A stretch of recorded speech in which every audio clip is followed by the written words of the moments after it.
Hi there, I'm Thomas and welcome to Prussian Husar.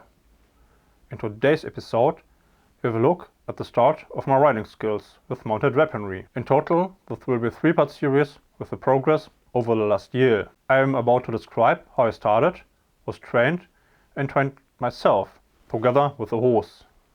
Well, I do not own a horse myself, but I'm pretty lucky with having open-minded riding teachers. So my lovely riding teacher and myself trained step by step, especially the handling with the lance.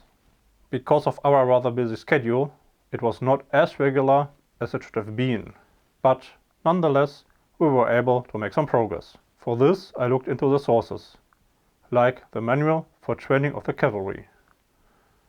So I was able to learn about the techniques I need to master with the lance. About the manual there will be a video of its own at some time. The training with the horse itself, however, was in a modern spirit of animal welfare. Contents of this video are, after this introduction, the start of the training, where we begin with a short notice of the used equipment. Afterwards, we look at some progress of the training with a look of what changed about the equipment, before we end it finally with a conclusion. Before we actually start, some remarks. The techniques I trained are historical, which I took out of the manual for the training of the cavalry. But the methods I used so far were modern. Since I'm training different martial arts myself, a quick theory or better overall idea. The most important thing to train is the footwork, timing and distance. Being on a horse, the horse is basically your extended legs. So it is super important to have proper control of the horse, for your own and the horse's safety, especially in a battle. Again, footwork, timing and distance. Before we jump right into the riding, I will describe the equipment shortly, just before every step forward and what changed. Basically, I wanted to be as historical as it could be with it. Of course, all the items will get their own video somewhere in the future.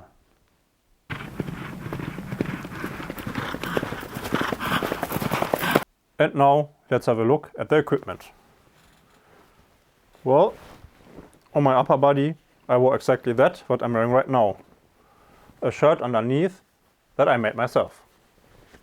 If you want to know more about it, check out the video linked here. Above I got my drillish tunic as always.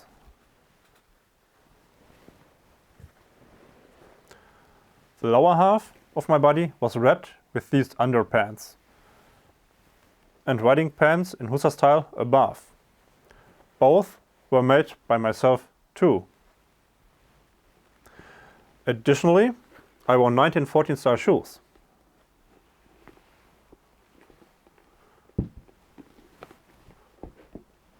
Since I wear shoes, I had puttees on as well. A video about puttees will come somewhere.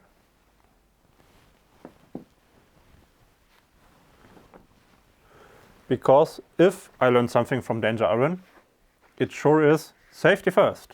So I used a modern riding helmet on my head. Well, at least most of the time.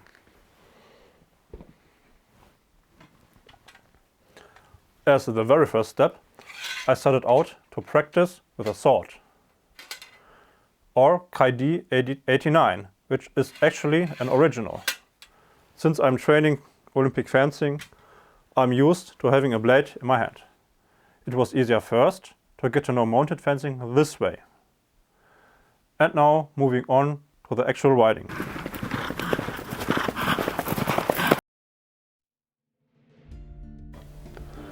Now we are right in our riding footage of the first training of mounted fencing. The position you guys see here is a basic position, arm pointing forward, but not entirely straight as the manual says, but slightly bending in the elbow. Otherwise, you would have a high chance of breaking your arm if you try to thrust and hit something hard. Another point would be being able to react to the enemy's action while attacking. Taking two more sources into account, which are the German Army Regulation of Fencing from 1912 and the British Cavalry Training of 1912 with the amendments 1915. Both show exactly the same how the cavalry swords are to be held. The thumb lies on the back of the hilt, while the fingers are wrapped around it. The thumb gives the direction and is sort of an extension of the arm, while the fingers are there for stability. In the first lesson, our goal was to get the horse and me used to operate with the weapon while communicating with each other. In order to get this right, we started slowly with walk, rode through this little parkour of cones and made our circles. To start slow with circles is recommended in the British cavalry training. There we got this riding pattern which shows exactly what we were doing. Wavy lines, circles and changing directions. Besides riding forward, we also went backwards, or better, changed our directions in every way. We did this to improve the communication with the horse and my ability to ride everywhere. And of course, more circles were done. It was not all the time in basic position. Instead, I started at some point operating with a blade. That means getting the blade in parry positions, resting position and so on. Resting position is when the blade is straight up and the guard rests on my upper leg. There are several parry positions, like the blade above my head, on the other side and so on. Important here is that the cutting edge points towards the enemy strike.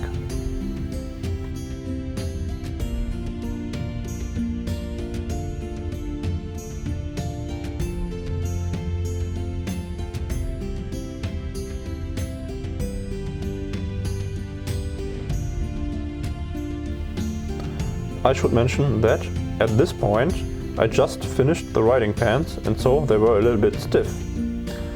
Traditional functional clothing gets better in my experience when it is already used a bit. What we can observe for sure is that the blade and my side gave the direction of our way.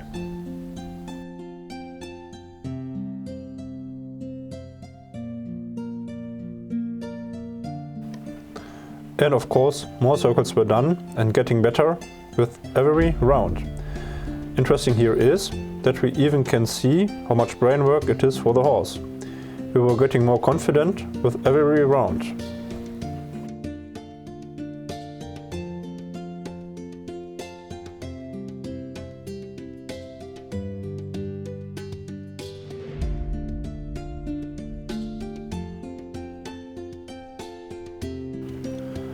At some point, we were confident enough to speed it up a bit and try trot. Of course, more changing directions, and most important, a proper stop.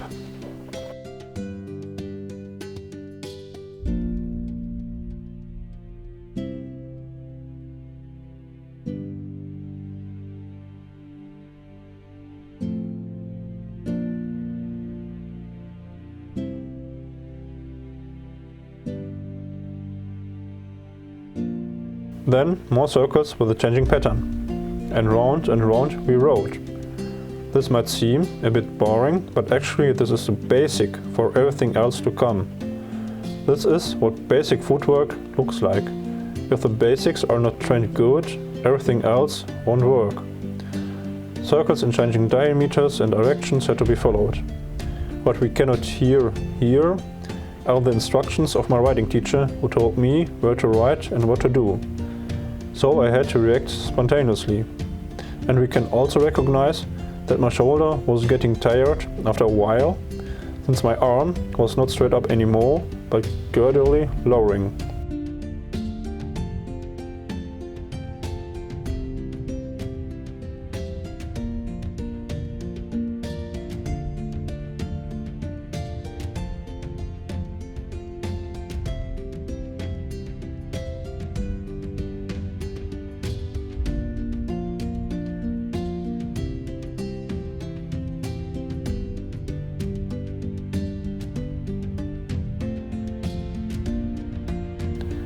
Our last action was a cooldown.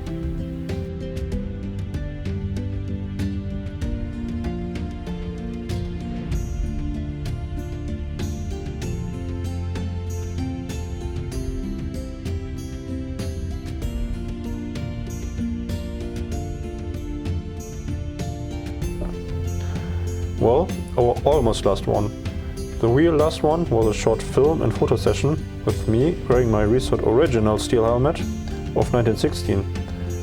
So let's enjoy this wonderful footage for a second before moving on to the next step.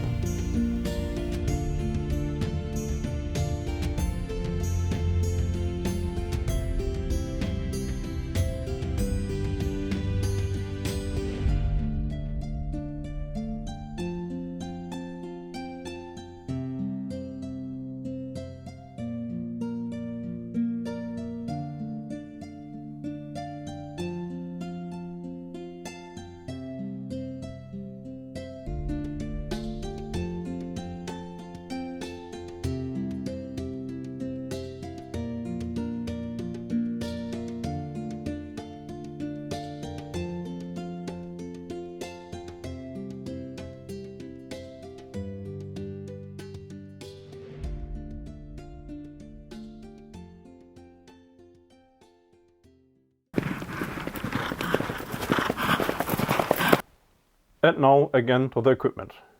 The textile equipment was the same as before. Just as I got better with operating a weapon on a horseback, I switched to a lance. It is a wooden one made by myself, just in the measurements of the originals, which is a length of 3.20 m and about a diameter of 26 cm and at a weight of a bit below 2 kilograms. My one here has a slightly bigger diameter of 28 cm, which is fine for training purposes. But I always have to keep in mind that not only me, but the horse too, is learning to get along with it. During the very last part, I was allowed to wear my original steel helmet of 1916, which I had to put back into service. And it's wonderful. Moving on to the riding itself. Now let's have a look into the second step. Unfortunately, almost the entire usable footage here was filmed upright. So we have to live with it for a few minutes. Anyway, this was the very first time with a lance on the horse for me. Again, something new for the three of us, including my riding instructor. First thing you guys can recognize is that I'm holding the lance in the middle, so I can have the best control of it. This is actually how the cavalry before and during World War I was trained with the lances in order to be able to fence with it. It is a huge contrast to the medieval lances, which were held pretty much at the end, but so had a longer reach.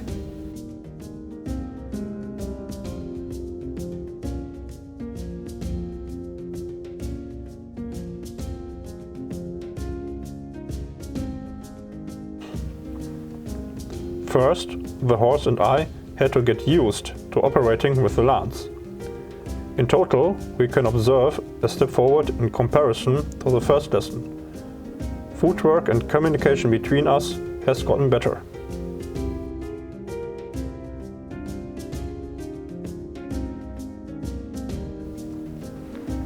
So, what was I doing and training with the lance? Let's start with the resting position. Resting position is when the hand lies on the upper leg and the lance's top half is across the horse.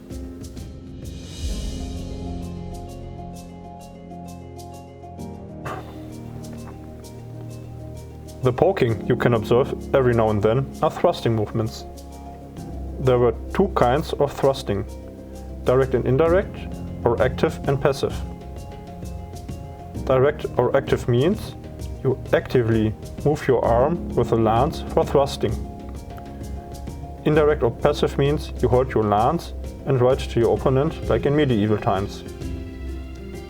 Depending on in which direction I want to thrust, my movements are accordingly. Of course, some directions are more effective than others. We go into detail another time. Besides, I switched my grip from over to under grip every now and then for handling purposes. Of course, The two different grips had different functions for various targets, but more about it in the next video.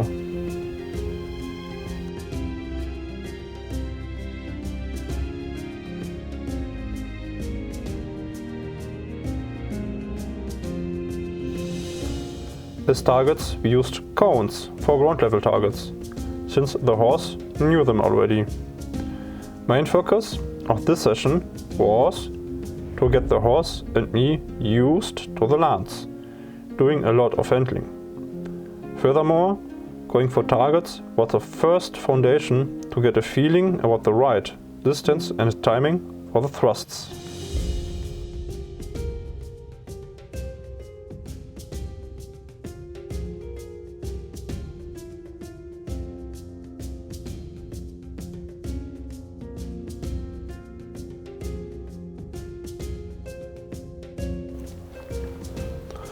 Obviously, I was pretty stiff in my upper body, which was due to my inexperience with operating lances, while the horse is pretty calm but concentrated.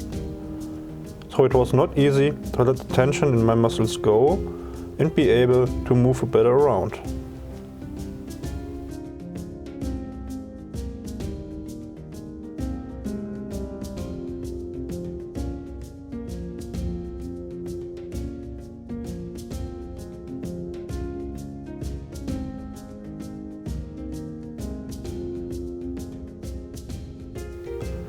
How difficult it actually is to get the right feeling for the distance is good to observe with my struggles to hit and throw over the cones.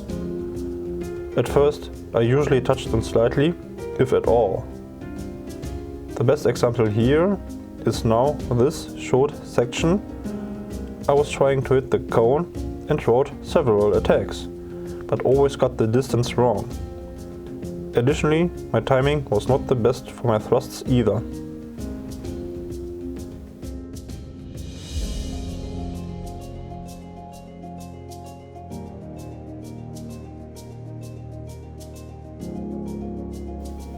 And another miss.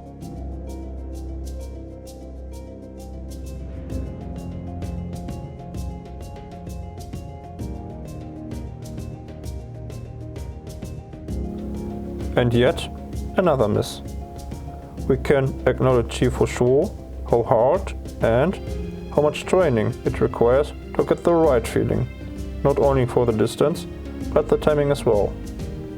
Additionally, the right spot to hit. If you want to hit the cones in a way to knock them over, you need to strike the upper third.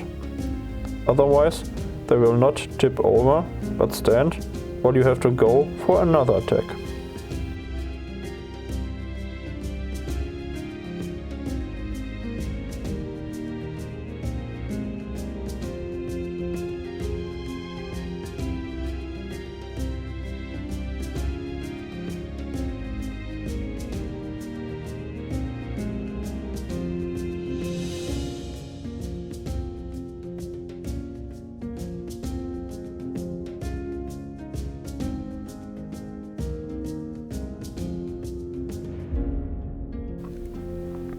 We changed our speed all the time between walk and trot. Additionally, we added up some different exercises. At some point, we were confident enough to go into the gallop and take on the targets. It worked perfectly well. We even managed to hit some targets with speed.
At the end, well, I had to wear my steel helmet again in order to look good.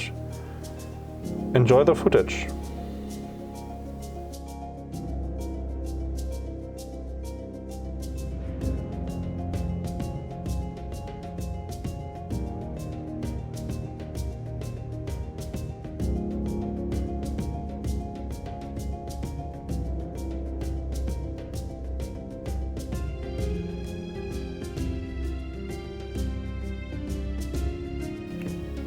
And now, moving on to the conclusion.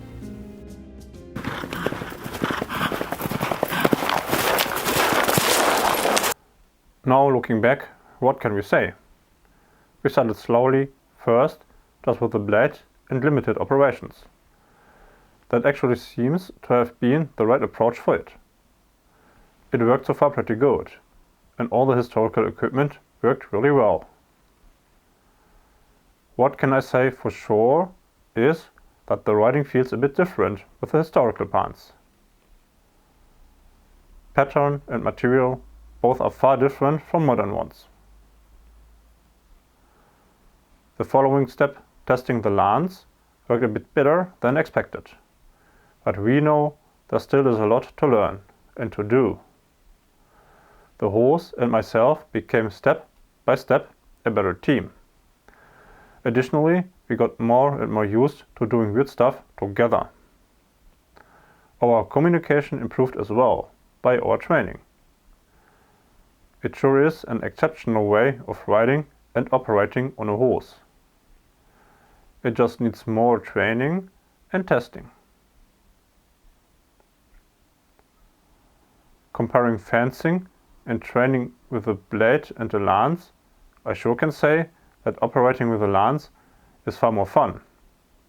Interestingly, I can find a similar opinion in my sources. So, a recruit of the 10th Hussars, who we already met in the previous content, states the same. Concerning the 3 parts of footwork, timing and distance. I have to say that, of course, the footwork improved gradually. Timing and distance was not in our focus so much. Since it was the start, there's not so much progress to see. At least we began. The second part of the short series will be up pretty soon. If you want to discuss something or want to know more, just leave a comment below. Or join my Discord server. There you can share what you want. You are welcome to join it. The link is below in the video description. If you want to know what I'm up to all the time, or you want a bit of behind the scenes, check out my Insta. There I post regularly all my projects, ideas and sources. If you guys want to follow me on other social media, check the links below, so you know where to find me. Thank you all for watching, have a good one, and see you next time.